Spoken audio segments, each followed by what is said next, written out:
செட்டிநாடு சன்னா மசாலா செய்கிறது எப்படின்னு பார்க்கலாம் வாங்க.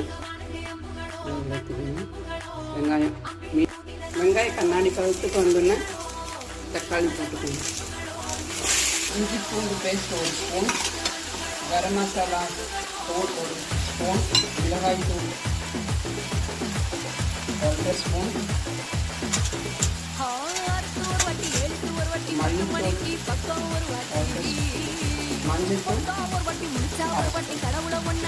எல்லாம் நல்லா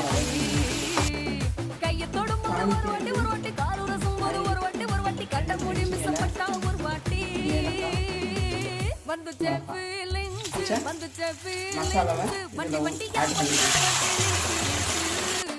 வேக வச்சு சென்னாவை இதில் போட்டு ஒரு 5 நிமிஷம் ஃபைனலாக